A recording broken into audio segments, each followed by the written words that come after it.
From our State House studio in Montgomery, I'm Todd Stacy. Welcome to Capitol Journal. You'll have to bear with me tonight. I've been a bit under the weather and my voice is on its last leg. Big economic news on the economic development front. Governor Kay Ivey and local leaders this week announced that Manna Capital Partners plans to invest nearly $600 million to construct an advanced beverage production complex in Montgomery. Manna Capital is a minority-owned investment firm, and former NBA player Ulysses Bridgman is a founding partner. The new facility is expected to create 250 jobs initially. Our new facility will be located off of Interstate 65 and Hope Hall exit in Montgomery. And it will encompass 180 acres with a 1.7 million square foot facility. And we'll start with 250 jobs and probably get up to 280 jobs as we continue to expand and bring new things that we can do in that facility. I must say, and it's not on the script, that when we looked at various cities and people tried to lure us into various cities, what made it for Montgomery was really the people that we met. They were genuine about their love for the city. They were genuine about what they wanted to do to help us. And we did not see that other places around the country. This venture will be one of the world's largest beverage manufacturers. And the facility will produce more than $60 million worth in cases of beverage each year. And I don't know about y'all, but I'd say announcements like this is a solid sign that the state of Alabama, we're doing things right. The latest unemployment numbers are out today. The governor's office announced that Alabama's rate in September remained at a record low 2.6%. A year ago, our rate was 3.2%. Over the last year, employment increased by 53,800. Average weekly wages increased to $1,007.07, the second highest on record, and an increase of more than $22 a week over the last year. It has been a busy few weeks on the education front. We'll start with the State Board of Education, which is crafting its list of legislative priorities in advance of the 2023 legislative session. The list includes budget requests, school choice legislation, and revisiting bills not passed in the 2022 session. One bill is the first grade readiness proposal that passed the House last year, but not the Senate. We believe that this is like having an assessment available for when a student who shows up and they've never been to kindergarten, they've never been to any program, so they show up and they are 6 years old, right? This is the first time they're coming to a public education. When they show up at 6, we want to make the school equipped to have a very simple assessment. It's not anything that we would have to invest a lot of money in. We want to work with early childhood to say, you know, we need to evaluate, can the student accomplish these things? If the student can accomplish these, then you talk with the parent, you work with it. That child entitled to go into first grade. Without this law passing, I believe the code section as it states now says that children, and it goes into if they turn 6 years of age before this date, they are entitled to admission into the first grade in the state of Alabama. And so what this is attempting to do is this is attempting to make sure that when a child gets to first grade, they're ready for all of the first grade things that are going on. More than 150 charter school advocates gathered in Montgomery this week for the New Schools for Alabama Conference, a two-day event focused on advancing the mission of charter schools. Charter schools are public schools that are granted more autonomy to operate outside the traditional rules of the system in exchange for higher standards to remain open. One breakout meeting involved local lawmakers and advocates discussing how best to convince the Alabama legislature to offer more support for these innovative public schools.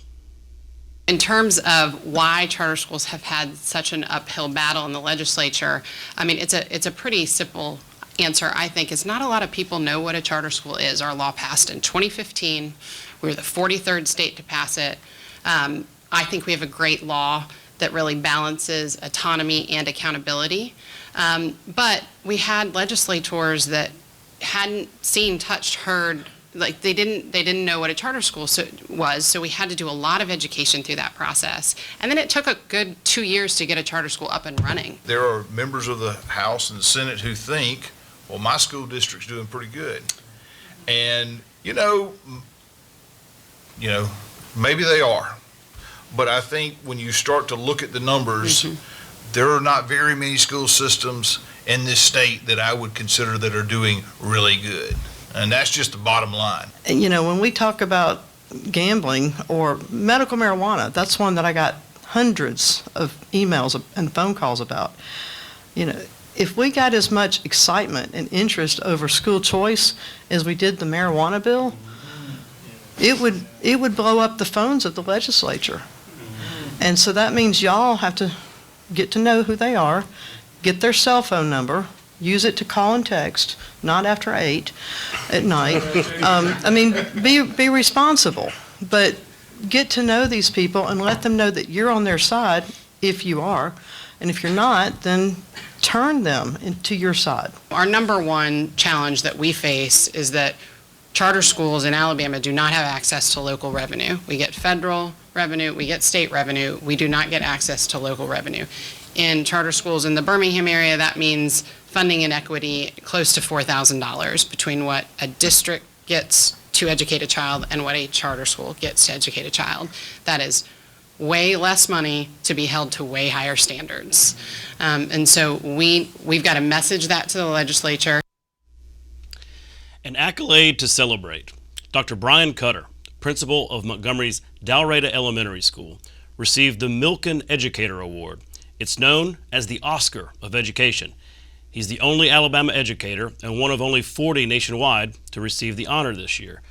The recognition includes an unrestricted $25,000 reward. The Milken Family Foundation's Dr. Jane Foley made the surprise announcement at a school assembly. And at the Milken Foundation, we don't think educators get enough recognition. We just don't say thank you very often. That's why 35 years ago, a man named Will Milken created a program to honor outstanding educators. The program is called the Milken Educator Award. And the Milken Award says in a very public way that greatness in education should be recognized too. The Milken Award, it's so prestigious, they call it the Oscars of teaching. Okay, it is time to share the secret, and it's such an honor to be here and to announce the newest recipient of the Milken Educator Award. May I have the envelope? The Milken Educator Award goes to your principal, Dr. Cutter!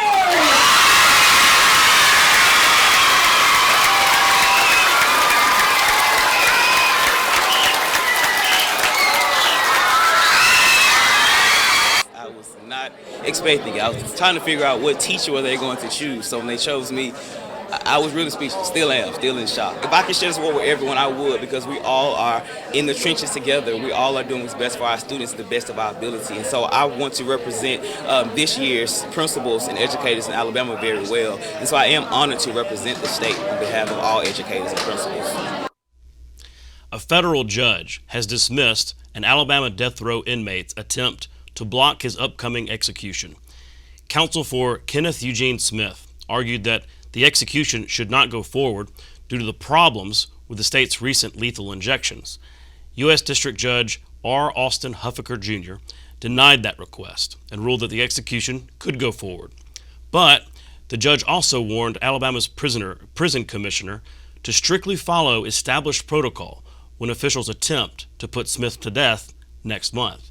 Smith was convicted of killing Elizabeth Dorleen Sennett in a murder-for-hire scheme. It's no secret that illegal immigration has picked up in recent years as millions of migrants fleeing Central America have arrived at the southern border. But the issue is also impacting Alabama, particularly when it comes to the resettlement of minors. When minors, not accompanied by a parent or legal guardian, are apprehended at the border, the Office of Refugee Resettlement releases them to sponsors in the United States, usually relatives, while those minors await immigration proceedings.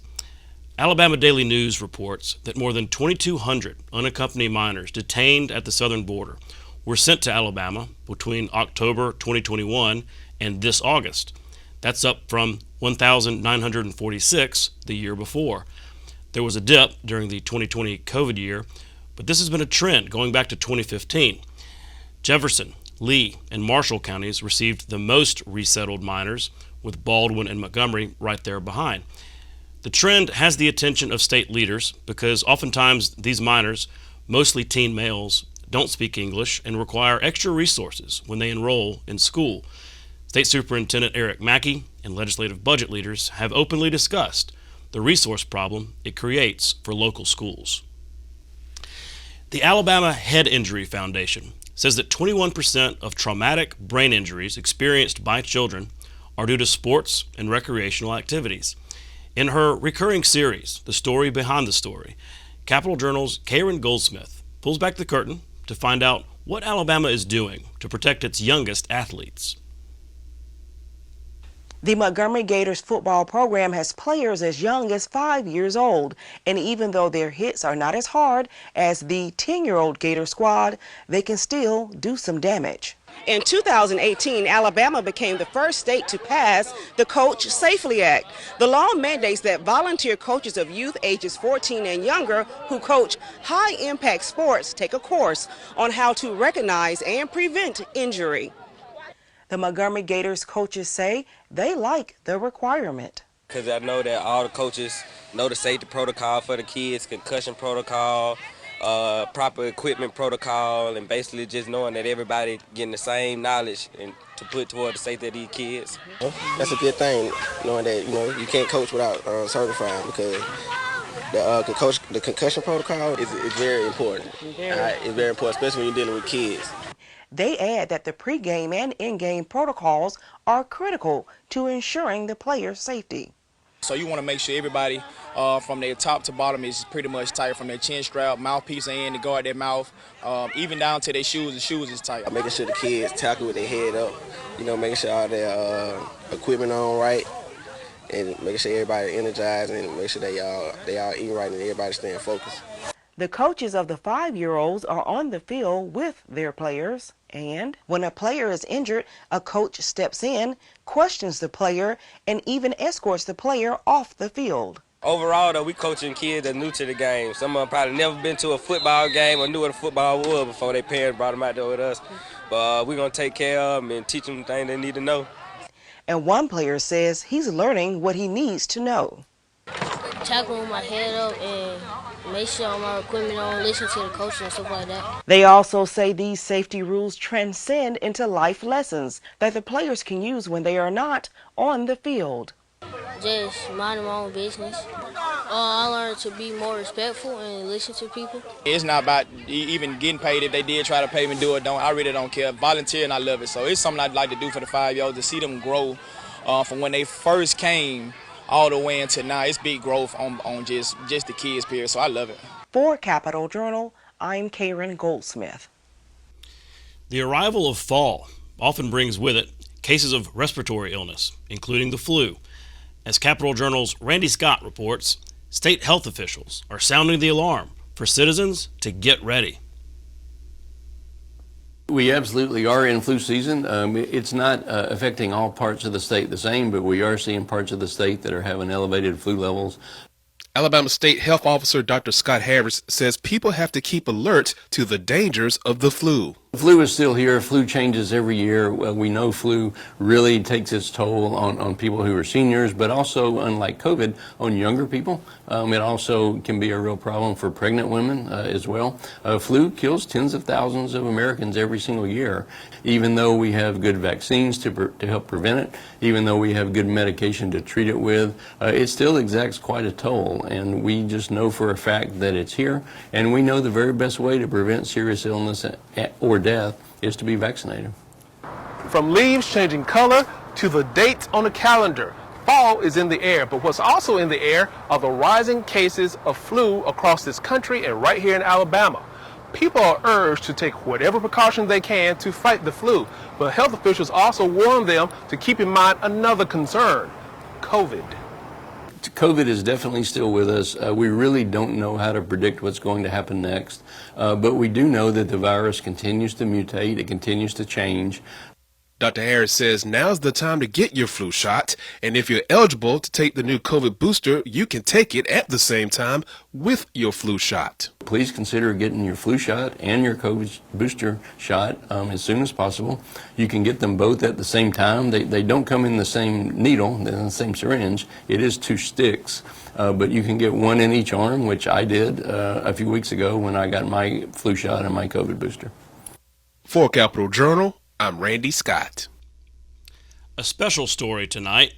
You may remember Tiffany Davis, a rising senior at Clay Chalkville High School, who won the prestigious Gwen Eiffel Fellowship here at APT this summer. Part of her fellowship involved building a story for the air. Her topic of interest, a studio space dedicated to showcasing African American art in the city of Birmingham. Here's her story.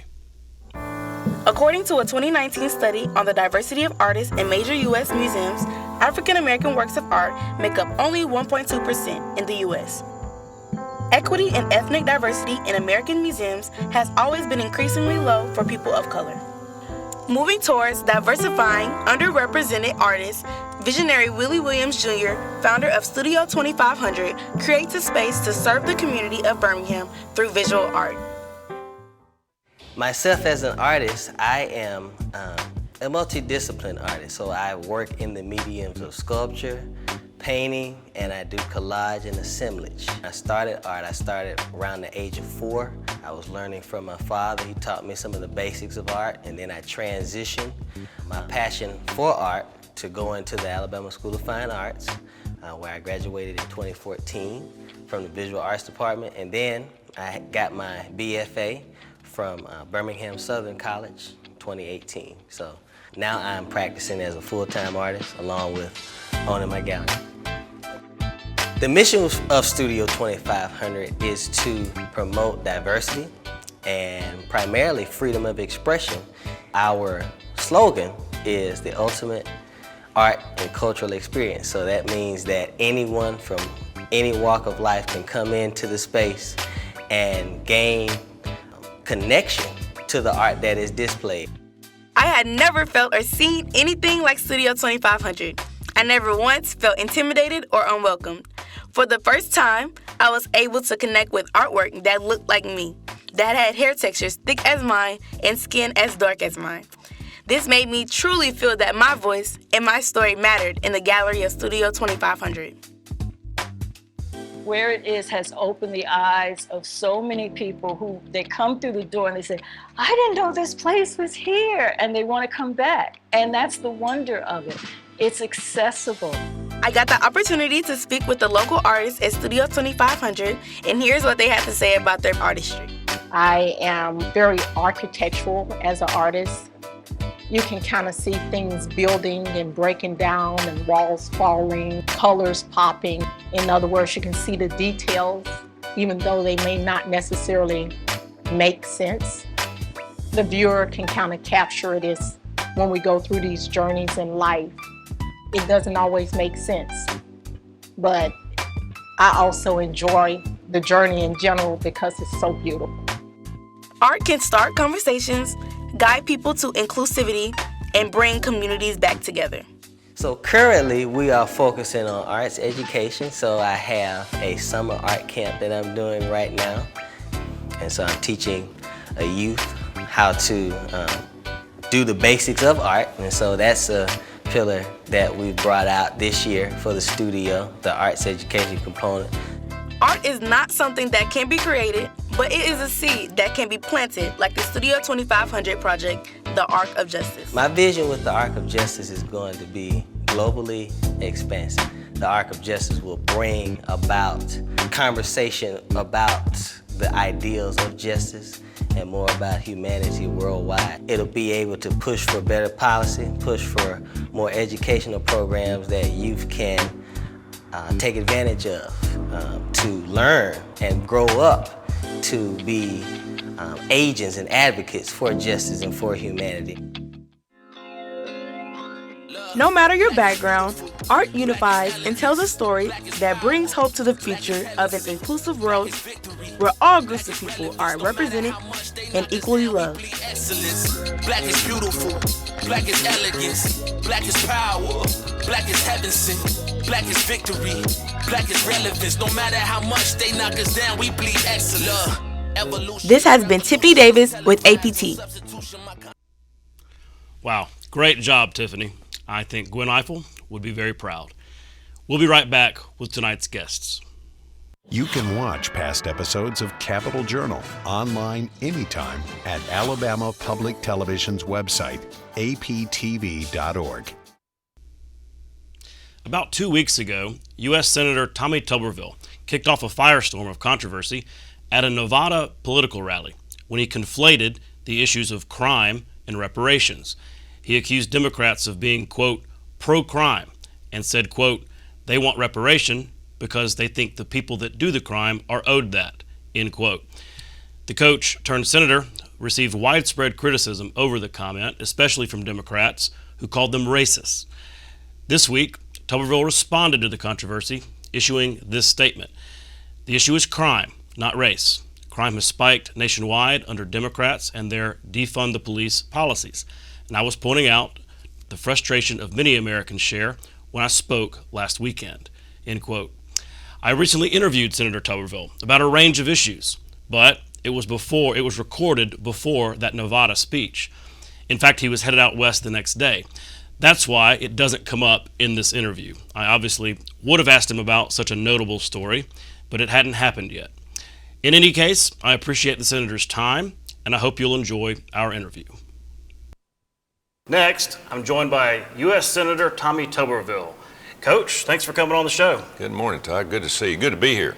Well, I'm glad to have you on. Lots of different topics to cover, but you are back in the state on recess after a pretty long stretch there in the Senate. Y'all had a lot of different things to go over. It ended with the continuing resolution to basically fund the government until sometime in December. You opposed that. You voted against that. Tell me why. Well, the fiscal year for our country is at the end of September. You know, it's not December 31st. And so right before that time, usually in September, especially the 2 years I've been here, everything gets brought up and it's pushed to the end. And that's all about politics. We could have done all this months ago, but the Democrats have control, and they wanted to find out at the end of the day what all they could put on what we call the continuing resolution, the CR, and basically what that does, it funds the government for a few more months until the next quarter. Mm-hmm. So we had to pass it, no doubt about it. But since I've been up here, I've recognized a lot of things that go on in our Congress that is used to the advantage of the majority. And the Democrats used it. They had to vote for the continuing resolution, but also in the fact of voting for that, you can put anything on there you want. And so they put a lot of funding for Ukraine. They put several other things on this one bill instead of having a clean bill, and knew it was going to pass. But I just wanted to show my displeasure of the Democrats, of how they're doing it and why they're doing it. They basically just hold us hostage because they knew we were going to have a few of our Republican colleagues vote for it. You have to have 60 votes. And I'm not against Ukraine. I'm supportive of them, but we passed a $40 billion bill 3 months ago I voted against. And I said, listen, why would we do this? Why we give them $2 or $3 billion a month because they might not need all this. And if we do this, we're going to end up having to give them more money in a few months. And sure enough, we did. And so we voted $13 billion more dollars to fund their government. This is not giving weapons. This is to fund their government, to pay their employees, to keep their government going. They're basically the 51st state in America now. We're just funneling money in there. And it's, again, we hope they're successful in what they do, but there's really no end game to this. Russia's not going to give up. They're not going to give up. And American taxpayers are having to pay for all these bills. You mentioned spending. That brings me to the topic of inflation. It's a frustrating issue, frustrating problem for a lot of people here in Alabama as they see continued prices, increased prices. Maybe it's not rising still, but it's high with gas and everything else. Are there practical things that Congress can do, or that the president can do to fight inflation, or is this economic situation that's going to have to run its course? No, this is self-imposed, Todd. This is all created by Joe Biden when he came into office. The first thing he did was he shut down our fossil fuels. I mean, you can't run a country without fossil fuels. And he basically shut down the new permitting, new drilling. We were energy independent under Trump. And people don't realize how important that is. We don't have to go to other countries and beg and borrow from them. And so I don't know why they want to do this, because it's really put a problem in all Americans across the country. Prices have skyrocketed. Supply chains have been disrupted because of doing away with fossil fuels. We got this huge plan of going EV cars. I've talked to CEOs of all the big car companies across the world, and even the foreign ones like Toyota. We can't do this. I mean, but they've got for some reason got a plan to save the world from climate change, and we're concerned about the environment. We all are, but that's not the number one problem we have right now. The number one problem we have right now is saving our country and saving the world from freezing, from not having enough fossil fuels, gas, and oil. We've got all these foreign problems where Russia now is shutting down their pipelines and not helping Europe. So inflation is out of control, Todd. It's going to get worse, and it could be solved with the signing of one paper saying, let's open up oil and gas leases, and you would see our economy go straight up. We would be able to help Europe in this cold winter coming up. I've talked to leaders of other countries in Europe.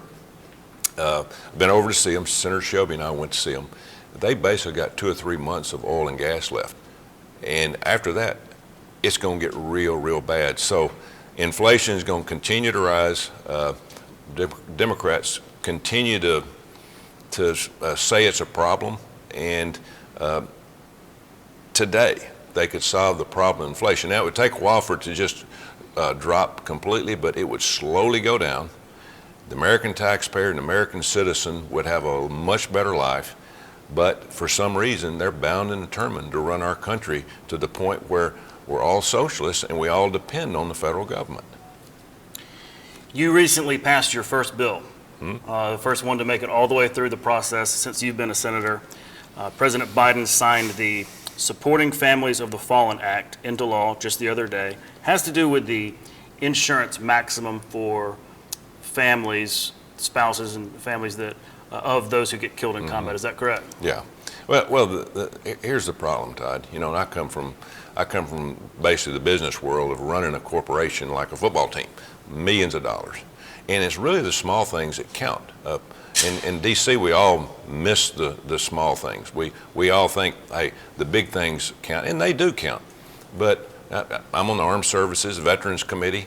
Every day I'm going to fight for our military and our veterans because they really deserve it. Well, what happened is over the last 20 years, we've just overlooked the fact that, there's insurance for our men and women that go into harm's way. And if one of them were to lose their life, that insurance and the government pays $400,000 to the family. It hadn't been raised in, like I said, 20 years, and all I did was raise it $100,000. Now, to show you how tough that is, I've been working on it for a year. It's, as a Republican, you'd very seldom going to get anything through a Democratic Congress. Well, it was so important that it went 100% through the Senate, went to the House, they signed it. You've had a lot to say about the issue of student loans, this plan from the president to essentially forgive a lot of the student debt for young people. What's your opposition? Why not give these young people a hand up? Well, first of all, since I've been in Washington, D.C., 19, 20 months, not very long, for a politician, this administration has spent $5 trillion more than our normal budget. $5 trillion. That's what's really causing inflation to go up, that and the fossil fuel cutback. So that happening and causing inflation to go high with putting all this money out there, it sounds like this is not a problem. It says, hey, we can just forgive loans. But the problem I have, there's two things. Number one, it's going to cause $500 to to $1 trillion more to go out into an economy that can't afford it right now because of inflation. And the other is, what are we teaching our young people? What are we teaching them? You go sign a note, you pay it back. I mean, you've got to learn responsibility. There's nothing free in life. And what about the people that have gone and worked 2 jobs to pay their note back, or people that didn't go to college, which is 60% of the people in this country that are working with their hands, working every day to make a living, and they're having to turn around and pay those loans through their taxes for the young men and women that are not going to have to pay for their education. That's not what we need to be putting out there to this generation. They need to understand, you do it, you pay for it, and you need to learn from it. Whether you got to work 1 job, 2 jobs, 3 jobs, you have a responsibility to this country and to yourself. Could have some inflationary effects too. Huge. The election, it's an election year, political season. The election is only a few weeks away. A lot of people expect Republicans to take the House. The Senate is very much a toss-up right now. You can flip a coin right now, Todd. Well, yeah, but you're in those caucus lunches, senators only, and you're hearing you're seeing the polling, you're hearing the consultants and their reports from the ground. So I wondered if you could give us a peek into what's being said in caucus about how the Senate might go realistically. Well, it's right now. You would hope that we would win all the elections out there that we're supposed to win, and if we do, then we got an opportunity to have a majority in the Senate. We need to do that, and even my Democratic buddies that I tell them, hey, we need to do this to slow this down, what's going on in our country right now. We can't continue this downfall of crime and border open, inflation, all the things that are going on right now. This has got to slow down. I mean, we're like a snowball just going downhill and picking up speed. So every day we're raising money. As you said, we're on recess. We're out raising money for candidates. We'll travel throughout the country. Including myself. I'm not in what we call cycle in an election year, so I'm out helping other people. Herschel Walker's in a real tight race. Ted Budd in North Carolina's in a real tight race. Dr. Oz in Pennsylvania is a real tight race. I mean, they're all toss-ups. It just depends on who goes votes. Adam Laxalt in Nevada, Ron Johnson in Wisconsin. These are the races that are really going to determine the power of the Congress starting January, 3rd or 4th next year. We'll win the House. I'm saying between 20 and probably 35 seats, and that's pretty good. You got to have you can't have 1 or 2 majority. You've got to have what we call a super majority, which is 15, 20 seats. We'll take the House back, but it's so important that we're able to slow it down, what's going on right now in Washington, D.C., and quit spending money. They'll be able to slow it down, but we can stop it if we get to Senate. So hopefully people understand that. Well, you mentioned some of your Democratic friends. Your buddy Joe Manchin, any chance he switches parties? No. I've talked to him ever since I've been there. Joe, come over and go independent and caucus with us. And his whole family were Democrats, and he's probably too powerful as that sort of when you got a 50-50 Senate, you've definitely got the power, and so he's made a huge decision. He did save our country though in 1 vote. Now he normally votes with the Democrats 98% of the time, but when it came down to it, and they wanted to vote to say, listen, we don't want 60 votes to pass a bill. We want only 50 votes. Which means filibuster means you have to have 60 votes. Mm-hmm. They voted on that, and pretty much every Congress does. The Republicans, we're totally against that. We want the minority to have a say-so. This Democratic group, totally against it, obviously, during the Trump years, but now they're for it. But Joe Manchin said there's no way we're going to do that. We want the minority to have a say-so, and we need to be able to pass votes with them, and if it doesn't pass, and we can't get 60 votes, we don't need to pass a bill. And he's exactly right. So he saved not just our country, probably the world, from a lot of overspending for the next few years. And then, of course, if they'd have done that, they would have changed the election laws, they would have changed the Supreme Court numbers, added more Supreme Court justices. It would have been a debacle going into the next few years if they'd have done that. But Joe Manchin stood up, and he took a lot of heat for it, and He and I have talked quite a bit about that for the last 4 months. And he was, again, he's going to vote with the Democrats most of the time, but that one vote right there saved the American taxpayers a lot of money.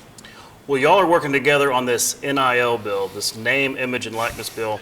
We're sitting here in Protective Stadium, home of the UAB Blazers.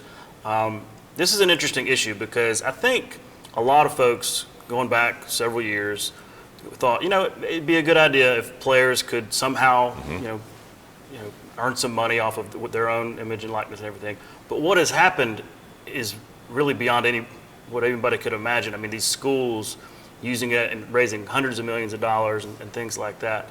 So what needs to be done? What makes sense in terms of legislation? Well, Joe and I got together really about 6-7 months ago, and I was totally against this time last year federal government getting involved in this, because I'm going to tell you, you get the federal government involved, it's not a rule, it's a law. And now it's going to be hard to get passed through the House and the Senate. That's the reason Joe and I got together, him being a former football player, understanding, what's going on, me being a college football coach, him being a Democrat, me being a Republican. You got to have both sides. It's got to be bipartisan. And so his staff and my staff, dozens of them, our staff members have been working on this. We've sent out letters. Right now we're in the fact-finding stage of what we need to do. I've got a good mind of being in this business. I can understand what's going on. The problem right now is a few people are making money, and it's really going to drain college sports, and it's going to take away and really damage Olympic sports, non-revenue sports, and women's sports because the money is going to go to players. Now, again, this bill will not be restricting money from athletes. I'm for athletes making money, but I'm for making it the right way. Mm-hmm. If you just look at the SEC, for instance, in a couple of years, the SEC is going to be making around $90 million a year. Each school in the conference, $90 million a year TV money. The players want part of that. Hey, I'm fine with that. Coaches are making $10, $11, $12 million a year, and they see that. But here's what's going to happen. There's only so much money out there.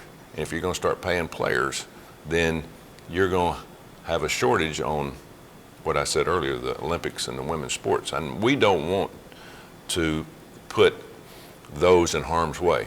And we also want to make sure education is the &1 priority while we're playing college athletes. That's what it's all about. I mean, we get away from that, then we might as well start NBA and NFL minor league teams, because that's what this is going to end up being. So what we want to do is, as we've done, we've talked to commissioners and football coaches and presidents and athletic directors. Now, about a week or so ago, after doing all this due diligence, we found out the area that we really got to put not stop, but kind of regulate is the collective groups. Each university now is out raising money from the boosters. Right. For years, we kept them out of it. Now they're allowed to be in it. But we want to make sure that they all have regulations. Now, from a federal standpoint, right now you have 50 states. All of them are doing something different. You can't do that. I mean, you cannot allow that, because you're not going to have a level playing field. You're going to have universities go bankrupt in their sports. You're going to lose sports. And so Joe Manchin and I are just trying to get a feel right now of the direction we need to go. And again, we want all 50 states doing the same thing. Mm-hmm. Right? Yeah. Right. If you go right now, some schools can offer kids in high school money to come to their schools, and some states can't. And so that's not fair. Yeah, the legislature actually passed they had to pass one law and pass one again, because just to catch up with whatever the NCAA changed their policy to. Well, this year, Alabama Public Television is going to broadcast the state championship games, the Super 7. It's really exciting.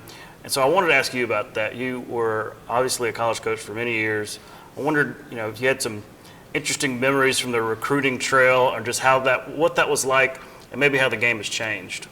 Oh, it's changed in a lot of areas, and as we just got through talking about this NIL, it's continued to change. But the one thing that we have in our country, the United States of America, over all other countries is little kid sports, organized sports, junior high, high school, and higher education, and then of course pro sports. That's really brings us all together. There's no different religion, there's no different race. Everybody pulls for their teams. We need to keep it that way. I think that's one of the strong points of our country, and we need to even make it stronger if we can. Alabama Public Television, I've watched it for years. A lot of kids grow up in it now. The simple fact that that's the only station that a lot of them can get out in these rural areas, and I think it covers now, in this state, over 90% of the areas, and people can watch it. And there's a lot of educational opportunities for young kids, older kids. They can hear politics, they can hear anything about anything on public television. But I'm glad to see them getting into sports, especially high school sports. We need to continue to push high school sports. We need to make it better. We need to give everybody an opportunity to see it. You see kids now that are going to watch the championship games in football and championship games in basketball. That makes them work harder. That makes them say, hey, I want to be on that one day. I want to be on that. And, as I always told my football players over the years, this country doesn't owe you anything other than opportunity.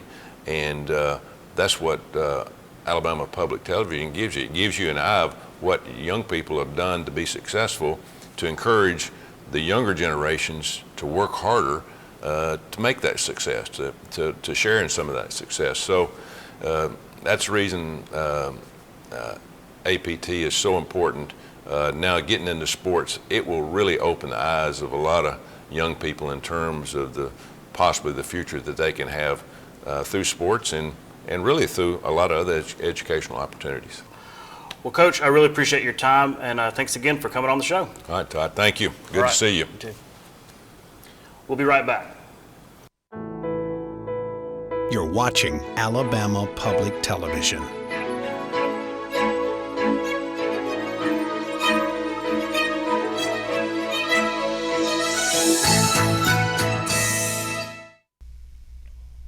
Next, I'm joined by Wendell Major, Democratic nominee for Attorney General of Alabama. Mr. Major, thanks for coming on Capitol Journal. Thanks for having me. Could you tell me a little bit more about your background, where you came from, and your background in law enforcement? Alabama born and bred. Grew up, raised in Fairfield, Alabama. Attended Fairfield Public Schools. After high school, joined the United States Marine Corps, where I had the honor of serving this country. After the Marine Corps, I came home, started school at UAB, got a job as a correctional officer in Georgia, served as a correctional officer there for approximately 2 years. Got a job back here at University of Alabama Police Department, where I served as a police officer for the University of Alabama Police Department while I continued my education. Then got a job with the Jefferson County Sheriff's Office in 1989. Started as a deputy working in the jail, worked on patrol, vice narcotics. I've worked in every division of the Sheriff's Office, rose through the ranks to become a captain, commanding nearly every division in the Jefferson County Sheriff's Department, which is one of the largest sheriff's offices in the state. I've been in law enforcement for 36 plus years, graduated FBI National Academy. I'm a licensed Alabama polygraph examiner. Currently I serve as the chief of police in the city of Tarrant. I've dedicated my life to protecting the people of this great state, and it's my honor to do it, and it will be my privilege to serve as their Attorney General. That's quite a pedigree. How long have you been chief there in Tarrant? Approximately 15, 16 months. Okay. So tell me why you're running for Attorney General. I'm running for Attorney General because our community, in the state of Alabama, more people are dying than are being born. That's unsustainable. The state is not safe. We have a rising violent crime problem in the state of Alabama, and I think it's time to put public safety over petty partisan politics. We need to focus on those things and use our limited law enforcement resources to do those things that reduce violent crime and crime in general. We've got to make this a safe place for people to live, raise their family, and do business. Do you sense some frustration from some of your fellow police chiefs from around the state on the local level about crime, especially maybe in more urban areas like you're talking about? I think after talking to the chiefs at chiefs conferences that they believe that there is not a strategic plan to address crime throughout the state. We have a lot of small town police chiefs who know how to reduce crime. They have very low crimes in their areas, yet in our large metropolitan areas, we have an abundance of crime. And we don't have a statewide plan to use those things that work in local small areas and expand them so that they work throughout the state. We need to create an environment in this state where you're safe, whether you're in Coleman, Alabama, or you're in Birmingham, Alabama, or you're in Anniston, Alabama, or you're in Tuscaloosa, Alabama, or if you're in any small town here in Alabama. We've got some safe, nice places to live. The quality of life is great, but we have to expand that throughout the state. We've got to make Alabama a safe place to live. Switching gears, Steve Marshall, Attorney General Steve Marshall, the incumbent, has been a pretty aggressive litigator, meaning he has, ever since President Biden has been in office, he's been suing the Biden administration on a number of topics, oftentimes successfully with other attorneys general on some of these kind of political topics. If you were in that office, would you take a different tact? Definitely. I will not be involved in petty partisan politics. I think the state of Alabama, the Attorney General of the state of Alabama, should focus on enforcing the laws in the state of Alabama and ensuring that not only the citizens comply, but its governmental entities and agents comply with the law. That is what the people of the state of Alabama dictate they want here in Alabama. They want Alabama run by Alabamians. Now, we have a very competent and capable federal electorate. We have 2 senators and 7 House members that they can participate and make whatever decisions the federal government deems appropriate at the federal level. But politics is local, and we need to concentrate on protecting the people here in Alabama by making them and ensuring that they understand that the laws that they pass will be enforced without fear or favor. I guess in the hypothetical, what if there was a Republican administration, though, that was mandating things that perhaps you didn't disagree with? Would you maybe take the same tack to fight those on behalf of Absolutely not. I believe the Attorney General's job is to enforce the laws in the state of Alabama. And doing so, we have to enforce the state constitution and the federal constitution. Now, when there are issues, surely we should take a position, but the Attorney General's office should not be in the business of telling the federal government how it should conduct itself. That is the business of the citizens of the state who vote in federal elections, and that is the business of the elected representatives of the citizens to dictate how the federal government operates. The Attorney General of the state of Alabama's job is to protect the people of the state of Alabama by enforcing its constitution and its laws. Another big issue is gambling, and it's come up recently. There was this Supreme Court ruling stemming from Attorney General Marshall. He's aggressively cracked down on gambling, using the courts to get a ruling that could well shut down Victoryland, Whitehall, and some of these other casinos. What's your stance on that? Would you act differently towards the casinos? I would take opposition to the idea that he's been aggressively enforcing it. He's been the Attorney General for approximately 6 years. And we've had this problem going on, I know, over 10, right? So we do not have an aggressive enforcement of the law. If the law in Alabama is in fact that bingo, you can't gamble, you can't play bingo electronically, or if that's the law, it hasn't been very aggressively enforced. I drove from Birmingham to here today. I drove past several places I suspect they play electronic bingo in there, and I'm sure the Attorney General of this state is really aware of them. The people of this state have to decide what the law is in this state, and then we will enforce it. And if I'm the Attorney General, we'll enforce the law as it's written without regards to my political ideology or anyone else's. One of the biggest problems facing our state right now that I think everybody agrees on is opioid abuse, and specifically fentanyl. Now fentanyl has come in here, not just Alabama, but nationwide, and is really causing some problems. What are some ideas that you bring to the table that could help fight this fentanyl crisis? What we need to do is focus on enforcing our laws and allowing local law enforcement officers, the chiefs and police officers that work the street, to use the resources to best target the problems they're having in their community.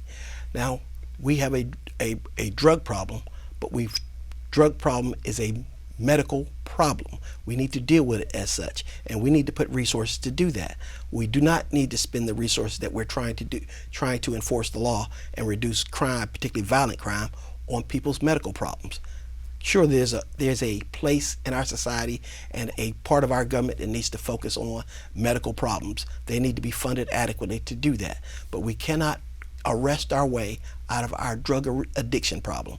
And we need to take those pharmaceutical companies who have admitted and readily conceded that they have oversold medications in our community to the extent it has damaged the people of this state. Well, as your Attorney General, I would take use of those funds and hold those people accountable and ensure that we address the medical problem that they caused. Well, that brings me to marijuana. Part of your platform is the decriminalization of marijuana. Tell me why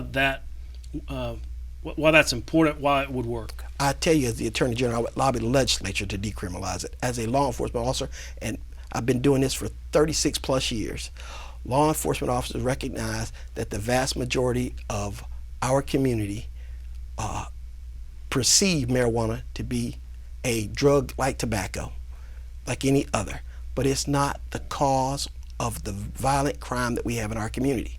And as a law enforcement, I'll tell you, as being a chief of police, I've arrested people. I understand, being a police chief, that it takes anywhere from 45 minutes to 90 minutes when an officer makes an arrest. That's 45 minutes to 90 minutes that he's not out there making sure your home's not being burglarized, that he's not making sure that the violent criminal is being confronted.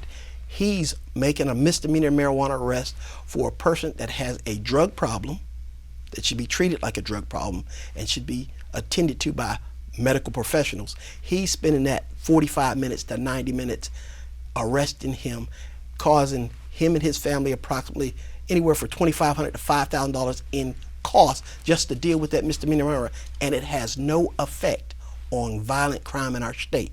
That is a misuse of the limited law enforcement resources that we have, and we have to do all we can to use those limited resources to accomplish the goals that the people of the state have assigned to the Attorney General, and that's the enforcement of Alabama law.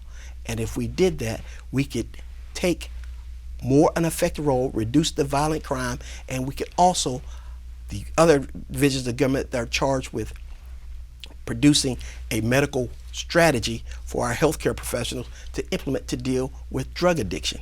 We've got a limited government, and it's divided in certain ways. Our founding fathers were very bright. They put powers in certain places for people to do things, and they need to concentrate on what they do because they are the experts in doing it, and they do not need to be trying to change people's medical habits by locking them up. It's ineffective. The federal government, for years, I've been 36 plus years in law enforcement, and they do not make misdemeanor marijuana arrests. You will not find a federal agent on duty today that has ever made a misdemeanor marijuana arrest because it's ineffective in driving down crime. And I'm telling you, as a law enforcement officer who's been doing this for 36 plus years, we've got to take an effort to use the limited law enforcement resources we have to fighting violent crime and violent criminals so that we have a place where our children can be raised, our families can thrive, and our businesses can thrive. What would you say, though, to those who would say, look, hear you on the whole law enforcement thing, but it could send a bad message to those who abuse drugs or just to law enforcement in general that we're going to back down on some of these enforcement, that it could just send a bad message to the criminals? News flash for you if you're not aware. Our society clearly accepts the idea that people smoke marijuana. It's rampant across our country. It's technically illegal everywhere in every state in the union. Yet we have state government wants to get into selling marijuana. It has accepted the idea that people will use marijuana, that it has some use. The question is, are we going to target its poorest citizens for arrest because they don't have the money or wherewithal to achieve a prescription so they can buy it from the state? I suggest to you that we need to use the limited law enforcement resources to target the things that affect violent crime and crime in general. We do not need to use law enforcement resources to structure people's social habits. In that way, we enforce the law. The people of the legislature will pass the law. And we would lobby the legislature to decriminalize marijuana in such a way that we could use those limited law enforcement resources to reduce crime in our communities. And as far as what's the social benefit of smoking marijuana, that's a decision for, first of all, our churches, our families, right, and our pastors to confront. People have to make decisions about what they put in their body. They can discuss that with their doctor. The Attorney General doesn't need to be involved in that conversation. We're out of time, but I really want to thank you for coming on the show. Wendell Major, Democratic nominee for Attorney General. Thanks again. Thank you very much. Appreciate having me. We'll be right back. You can watch past episodes of Capitol Journal online anytime at Alabama Public Television's website, aptv.org. That's our show for tonight. Thanks for watching. We're back next Friday night at 7:30 right here on Alabama Public Television. And don't miss our quarterly series, Spotlight on Education.